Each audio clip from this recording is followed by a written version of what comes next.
السلام علیکم رحمۃ اللہ وبرکاتہ۔ علماء اہل سنت علماء سیمانچل کی جانب سے جس میٹنگ کی خبر آپ حضرات تک دی گئی تھی، الحمدللہ ثم الحمدللہ وہ میٹنگ آج بڑی کامیابی کے ساتھ اختتام پذیر ہوئی۔ سب سے پہلے علماء اہل سنت جنہوں نے شرکت فرمائی ان کا میں شکر گزار ہوں کہ انہوں نے قوم کی ضرورتوں کو محسوس کرتے ہوئے اپنا قیمتی وقت چھوڑ کر دور دراز سے جیب خاص کے خرچے سے تشریف لائے۔ میں سب کا شکر گزار ہوں۔ آج ہمارے احباب جاننا چاہتے ہیں کہ اس میٹنگ کا کیا فیصلہ ہوا، کون سا نتیجہ سامنے آیا۔ تو میٹنگ کے جتنے نتائج ہیں تحریری طور پر انشاءاللہ 1-2 دن میں سوشل میڈیا پر آپ حضرات دیکھیں گے، مگر میں مختصر آپ حضرات کو بتا دوں تاکہ آپ بھی مطلع ہو جائیں کہ کیا فیصلہ لیا گیا۔ جلسہ کرانے کے لیے جن امور یا جن چیزوں کی ضرورت پڑتی ہے اس میں سے جلسہ کرانے والی کمیٹی، جلسہ میں شریک ہونے والے علماء، خطبہ، نخبہ اور سامعین، اور پھر اس جلسے کے صدر یا سرپرست، یہ 3 ایلیمنٹس ہوتے ہیں کسی بھی جلسے کے لیے۔ تو ان تینوں کے لیے الگ الگ ہدایات اور الگ الگ پوائنٹس کے اعتبار سے ہمارے علماء نے اپنا فیصلہ سنایا ہے۔ سب سے پہلی ہدایت ان حضرات کے لیے ہے جو جلسہ کرانا چاہتے ہیں۔ ان کے لیے یہ فیصلہ ہوا کہ کسی بھی گاؤں میں کبھی بھی جلسہ ہو تو جلسہ بلا ضرورت نہ ہو۔ جلسہ کے لیے صرف اور صرف ضرورت یہ ہو تبلیغ دین، یہ مقصد ہو، نہ کہ تفریح قلب ہو۔ یعنی آپ منورنجن کے لیے، دیکھ دکھاوا کے لیے جلسہ نہیں کر سکتے، قطعاً نہیں کر سکتے۔ آپ کے اندر دین کی محبت غالب ہو تب آپ جلسے کا سہارا لیں۔ یہ سب سے پہلا پوائنٹ تھا۔ دوسرا پوائنٹ جس پر ہمارے علماء نے اپنا فیصلہ سنایا کہ جلسہ کرانے کے لیے جلسے والوں کے لیے اتنی آزادی نہیں ہوگی کہ وہ کسی کو بھی بلا کر جلسہ کرا لیں۔ اس کے لیے علاقے کے جو ذمہ دار علماء ہوں گے ان سے ان کو رابطہ کرنا ہوگا، ان سے پوچھنا ہوگا، ان کے سامنے ایک فہرست دینی پڑے گی بنا کر کہ حضرت میں ان کو بلا رہا ہوں۔ اگر علماء ان کی شرکت کو بہتر سمجھیں گے تبھی اس گاؤں والے کو یہ اجازت ہوگی کہ وہ ان حضرات کو اپنے جلسوں کا حصہ بنائیں، ادروائز کوئی راستہ نہیں۔ یہ 2 بڑی باتیں تھی جلسہ کرانے والوں کے لیے۔ جلسہ سال میں صرف ایک بار اگر آپ ضرورت محسوس کر سکتے ہیں تو صرف ایک بار ایک گاؤں میں ہو سکتا ہے، چھوٹا ہو یا بڑا ہو، چونکہ بہت پیسے خرچ ہو جاتے ہیں۔ یہی پیسے بچ جائیں گے تو مکاتب کے لیے، مدارس کے لیے، اسکولز کے لیے، تعلیم کے لیے خرچ ہوں گے، جلسوں میں نہیں۔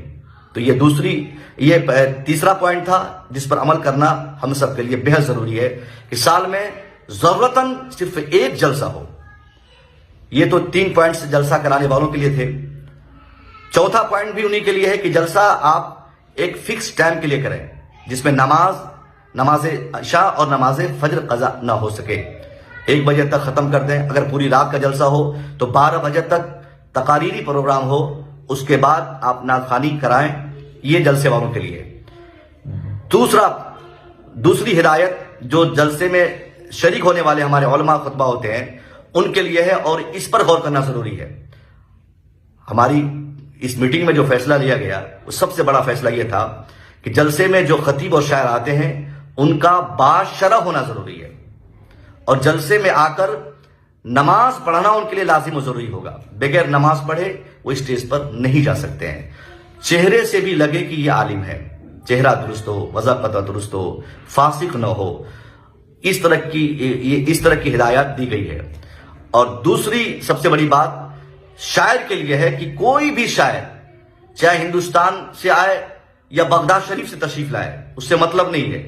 اگر وہ شاعر ہمارے جلسوں میں آ رہے ہیں تو ان کو اسی مائک سے نعت خوانی کرنی ہوگی جس مائک کا انتظام ہم نے کر رکھا ہے۔ الگ سے ایکو پھیکو اور یہ آر تار لے کر جو آ جاتے ہیں، اس پر سخت ہمارے علماء نے ہدایت دی ہے کہ قطعاً کسی بھی نعت خواہ کے پاس اگر اسٹیج پر اپنا خود کا مائک اور ایکو مشین ہو تو اس مشین کو چھیننے تک کی ہمیں اجازت ہوگی، یا پھر انہیں نہ بلائیں جو اس طرح ایکو مشین لے کر نعت خوانی کرنے آ جاتے ہیں۔ یہ نعت خواہ حضرات کے لیے۔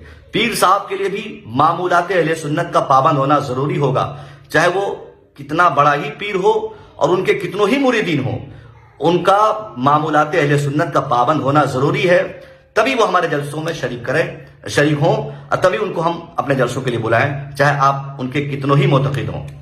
تو یہ ہدایات ان کے لیے اور سامعین کے لیے جو بات سامنے آئی، کوئی بھی لڑکا کسی بھی نعت خواں کو جبرن پرچی دے کر اپنی فرمائش نہیں کرے گا۔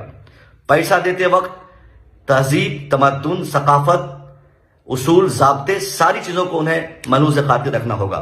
پیسہ آپ نہیں چھینٹ سکتے، پیسے آپ اڑا نہیں سکتے، آپ بلا وجہ کے نعرے بازی نہیں کر سکتے۔ یہ سامعین کے لیے ہے۔ تو تینوں کے لیے، خطبہ کے لیے، شورا کے لیے، پیر کے لیے اور جو جلسہ میں شریک ہو رہے ہیں سننے کے لیے، ان کے لیے بھی یہی ہدایات ہیں۔ اب جو تیسری سب سے بڑی بات سامنے آئی صدر جلسہ کے لیے، کہ کوئی بھی جلسہ کرنے والا اگر جلسہ کرتا ہے، آپ اسی جلسے کی صدارت کریں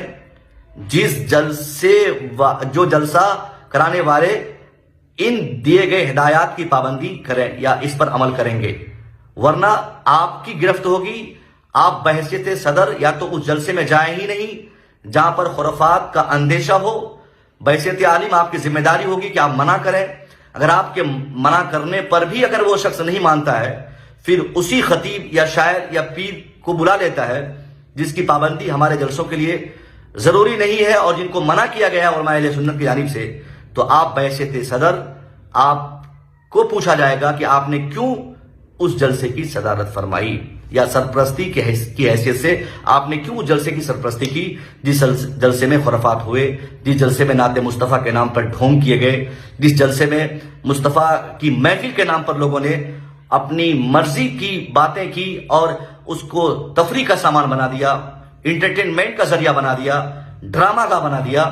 تو ان امور کی پابندی ضروری ہے۔ اس لیے کان کھول کر گاؤں، علاقے، دیہات، مدرسے، خانقاہ، ہر جگہ کے جلسے والے اس کو سن لیں، نوٹ کر لیں کہ جلسہ آپ حضرات، یہ بات صرف سیوانچل کی ہو رہی ہے، ورنہ اگر باتیں اچھی لگیں گی تو آپ حضرات چاہے ہندوستان بھر میں جہاں بھی رہتے ہوں، آپ اپنے یہاں کی ضرورتوں کے اعتبار سے اصول اور ضابطے بنا سکتے ہیں۔ یہ باتیں سیوانچل کے لیے ہمارے علماء نے سامنے لائی ہیں اور یہ ہدایات یہاں کے لیے ضروری ہے، اور باتیں اچھی لگیں گی تو آپ حضرات بھی اس پر عمل کریں گے۔ آپ حضرات بھی اپنے اپنے علاقے میں ایسے قوانین بنائیں کہ با اثر جلسہ ہو۔ جلسوں کے نام پر ہماری قوم کے پیسے پانی کی طرح نہ بہے، اس کی سب سے پہلی کوشش کرنی ہے۔ آج سیوانچل ہندوستان بھر میں تعلیمی معاملے میں سب سے زائد پسماندہ ہے۔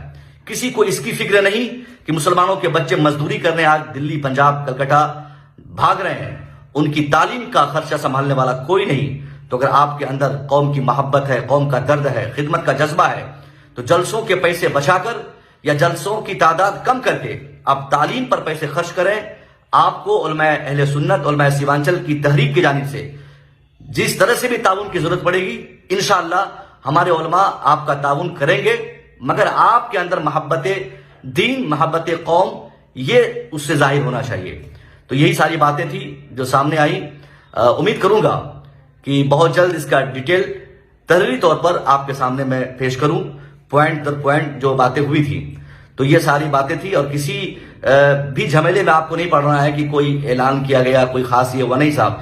بہت سارے مشورے آتے ہیں، حالات کے تناظر میں سارے مشورے اچھے ہوتے ہیں، مگر سارے مشوروں پہ عمل کر دیا جائے یہ ضروری نہیں ہے۔